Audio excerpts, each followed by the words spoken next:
This is Samuel Nominuk, an 8th grader at Clark Shaw Magnet School in Mobile, Alabama. I am talking with my father, Mr. Richard Nominuk, about flying for the Coast Guard during Hurricane Katrina. Okay, so this is my dad, Richard Nominuk, and we have a couple questions for you about Hurricane Katrina. Okay.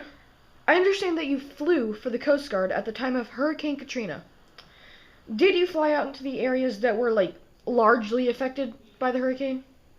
I actually flew throughout the entire area. We had just moved down from Michigan that summer, and when the storm hit, we were at home.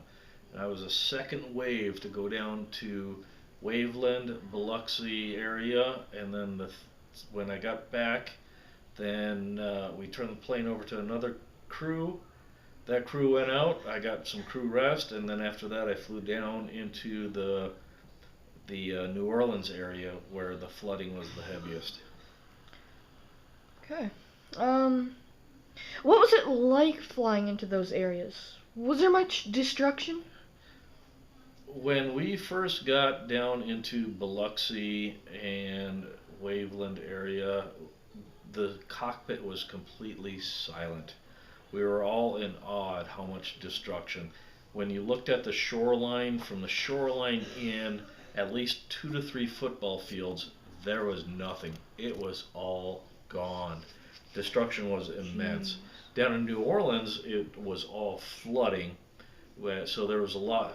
The buildings, there were some shingles missing off the roofs and stuff like that down there, but it was just predominantly flooding down there. Waveland and Biloxi area, it looked like a bomb went off and destroyed all that area. It was all gone. It was just wiped out. So, I know those areas were quite dangerous during the hurricane. What was it like leaving your family to go out into the hurricane to rescue people? That was tough, but because we didn't have any power, we didn't have we. I think we had running water at the time. You guys were just babies at the time. It was really tough, and that's where your mom was an angel for this. I knew that I could leave and she would take care of everything, but but I had a job to do. We had people to save. I had a mission. I was a uniformed member of the military. I had to go. I went down there and we did whatever we could do to save people's lives. Okay, so you mentioned that you did rescue people. How many? I got accredited with pulling 149 people out of there, out of that, mainly out of New Orleans. I think we got about 20 to 30 out of Waveland, and that was just mostly evacuating people. But once we got down into New Orleans, where the flooding was really bad, there were a few nights I was down there. We pulled people off the rooftops, straight out of what you saw on TV.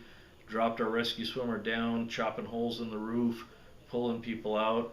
We just mainly, when we were down in New Orleans, we were flying by flashlight. If we saw a flashlight and somebody had a flashlight and they were flickering at us with it, we went down there and we tried pulling them out of there.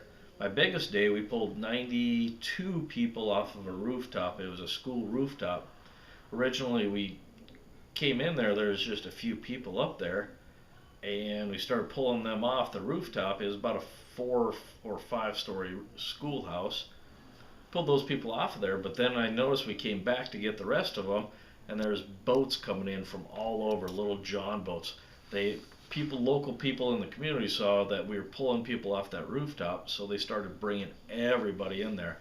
All in total, the estimate was we pulled about 450 people total, because I got on the radio and said, hey, they're coming in here by the droves. I need more help down here. And we had Blackhawks coming in there, working one side of the school roof, and then us in 65s, we were working the other side of the school roof. And so we pulled it. Personally, that day alone, we pulled 92 people out of New Orleans. That is quite a few people. Or, not quite a few, a lot of people.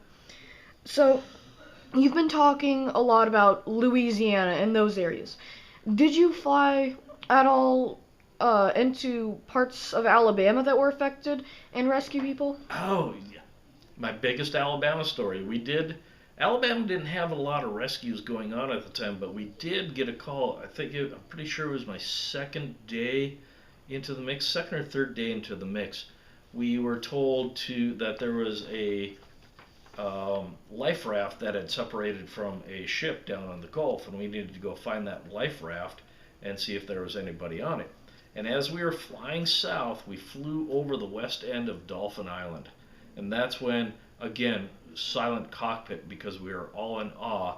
That's when we saw that massive rig. It was a massive oil rig that had drifted, I think they said 50 to 60 miles. The storm lifted it up off of its stilts, and it floated on the storm surge and landed on the west end of Dolphin Island. And we flew over the top of that, and we're like, you're kidding me. It was amazing to see a big, massive oil rig on the west end of Dolphin Island. You can Google it if you want it, and you can see pictures of it. But we did to go out then and subsequently find that life raft. There was nobody on board of it. So then we got diverted back over to the west and went back down to New Orleans to pull more people out. Thank you for your time. Your stories were exceptionally great, and we're glad for having you.